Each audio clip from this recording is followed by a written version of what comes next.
Okay, let's dive right into this. Welcome to today's Explainer, where we're unpacking the incredibly twisting, deeply tragic narrative of Case File No. 61. We're looking at a story that starts out as an unimaginable family tragedy, right? But then it morphs into this chilling homicide investigation, and then takes a completely unexpected turn that forces us to question literally everything we thought we knew about the evidence.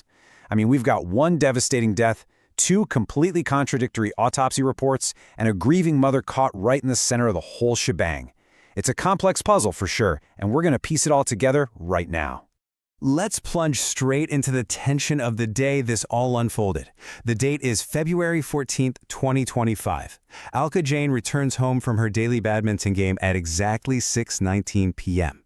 She's expecting her 15-year-old son Abhyuday to just open the door like he always does, but the door's locked from the inside, there's no movement, no sound.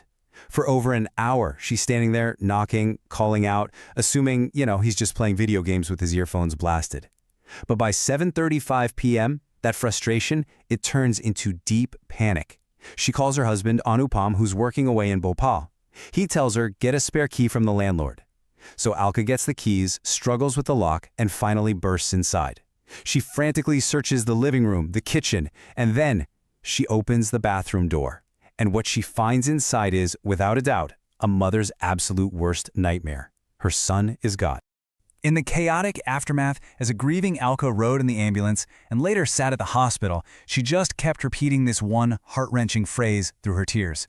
"What did you do? I promise I won't scold you for low marks ever again."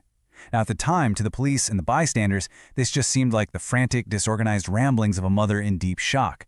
But, as you'll soon see, this single, desperate plea is actually the critical key to unlocking this entire mystery. Section 1. The Miracle IVF Child. 7 years of waiting. To truly grasp the massive emotional stakes of this case, we need to flash back for a minute to Anupam and Alka's early marriage. So, Anupam and Alka had an arranged marriage back in 2003 in Bhopal. They built a really happy life together, but they faced this painful, exhausting struggle with infertility. After 6 grueling years of absolute heartbreak, their family doctor recommended IVF. And finally, in 2010, their prayers were answered with the miracle birth of Abhyuday. He became the absolute center of their universe, deeply loved, and honestly, admittedly, quite spoiled as their only child. Knowing how desperately they fought for him, well, it makes the events that are about to unfold incredibly jarring. Section 2. A new city, a new life. Relocating to Guna. In 2024, a job transfer moved the family 250 kilometers away. To cope with the transition and being away from Bhopal, Alka adopted a more modern, active lifestyle, including a daily afternoon badminton game. Now, this was just an innocent coping mechanism, but it would very soon be used against her. Section 3. The First Autopsy. A shocking accusation of murder. Following the discovery of Abhyuday's body, the medical examiners delivered a devastating pivot in the narrative. They ruled it homicide by strangulation. Now, what's really interesting about all this evidence is how the police quickly built a circumstantial case based on a really strict timeline. The family maid reported seeing Abhyuday eating lunch around 1:30 p.m. The autopsy estimated the time of death to be roughly 1 to 1.5 hours after that meal. And then the police started looking closely at Alka's behavior.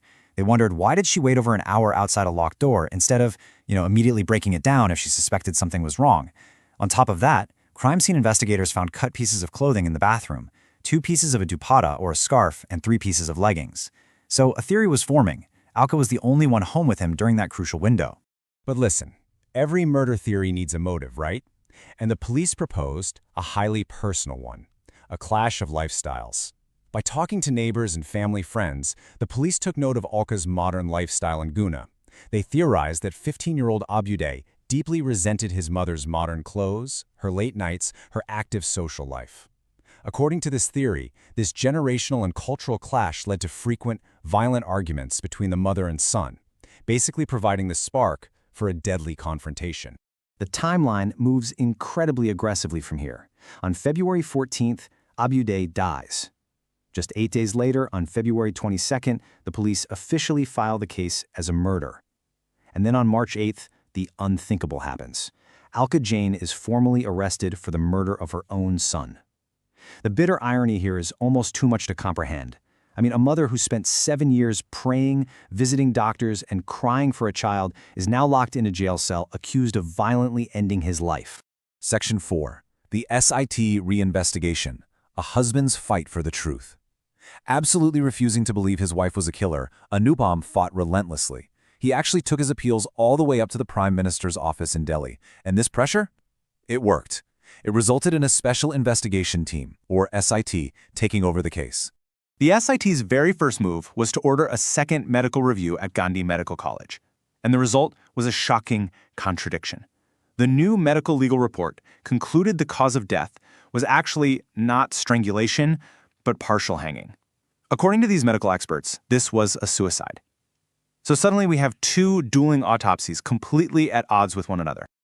Armed with this second autopsy, the SIT systematically dismantled the initial police theory.